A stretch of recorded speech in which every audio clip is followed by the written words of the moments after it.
controversial Islamic connections.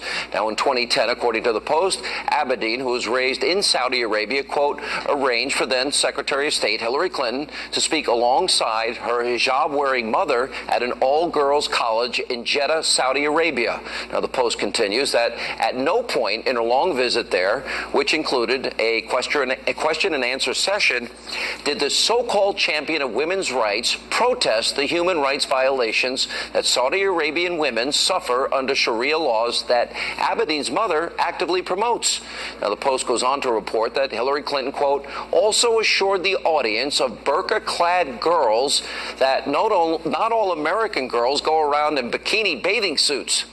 Maybe they work in burkinis. What do they call those things in France that were up in the news this week? Joining us now with reaction, Fox News contributor Mercedes Schlapp, Fox News contributors and former Clinton pollster Doug Schoen, and he is with The Hill media reporter Joe Concha. Thank you all for being with us. Mercedes, you know, I'm trying to understand this. She goes to Saudi Arabia. Women are oppressed. They can't drive. They're told how to dress. They can't leave the country without a man's permission. They can't go to work or school without a man's permission. Gays and lesbians are killed. Christians and Jews can't worship as they want. So they persecute women, gays, lesbians, Christians, and Jews, and she takes money from them and never criticizes them. If that was Donald Trump, it would be game over, wouldn't it? Oh, absolutely. I mean, how many times, Sean, have you heard the phrase from Hillary Clinton, women's rights are human rights? And I don't think that was a phrase. I think that it is very clear that Hillary Clinton says one thing and acts in a different way. And one of these components that you clearly see is with the Clinton Foundation, where they accept tens of millions of dollars from Saudi Arabia, where as you mentioned, it's oppressive to women. And more than that is the fact that Abedin's mom, Uma Abedin's mom, is one who is this editor-in-chief of this journal that's very much focused on Sharia law, which is anti-American, anti-woman, anti-gay. Well, and the fact that she's worse than that, though. That's right. Let me throw this to Joe. She, when there with the mother, Joe, literally said that Americans must do better at getting past, quote, the stereotypes and mischaracterization of Saudi women as oppressed. Well, I want to focus on... She's bought, paid, and sold to the Saudis, and she'll accept any bigotry or misogyny, clearly, for money.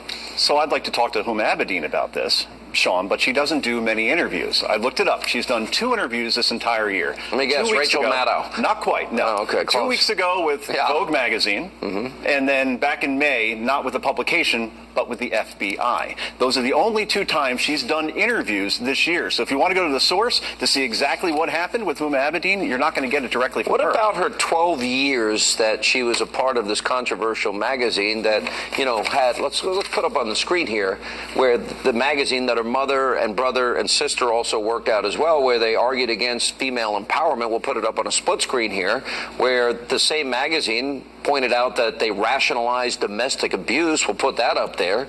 Also that the mother blamed 9/11 on American injustices committed in the Middle East. Her name was on all of that. And she is the closest person to the Secretary of State. And could be White House Chief of Staff if Hillary Clinton wins. If you look at the masthead, and this is the Journal of Minority Affairs, she is listed as Associated Editor. An Associated Editor, the definition of, is to prepare written material for publication. But Nick Merrill, the campaign spokesman for the Clinton campaign, says she did not play a role in editing at the publication.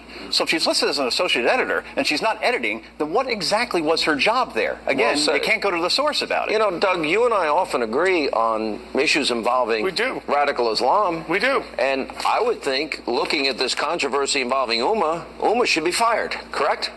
I would say the following. Well, should she be fired? She certainly shouldn't be making Middle East policy, but we need... Gays and lesbians, isn't it kind of blood money when she says we've got to get past the stereotypes and mischaracterizations of Saudi women? Wrong. Wait a minute. She can't be the champion of women's rights and take monies from the Saudis, I want her to be the champion of America and our interests in the Middle East, where war can happen if we don't resist Iran. We need the Saudis. Doug, you need to become a Trump supporter if you want them to be the champion of America. That's for certain. But here's the deal.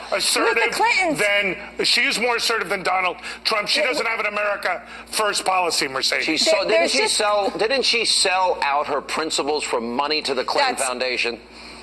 I think there's clearly a hypocrisy here from Hillary Clinton. It's the idea of coming out, playing the woman card, trying to be this champion for women's rights, yet at the same time she bows down to the Saudis and really does not talk about these violations that occur. So she's not a champion for women, gays, lesbians, Christians, and Jews. We and takes their money. We got to take a break. All right, guys, thank you.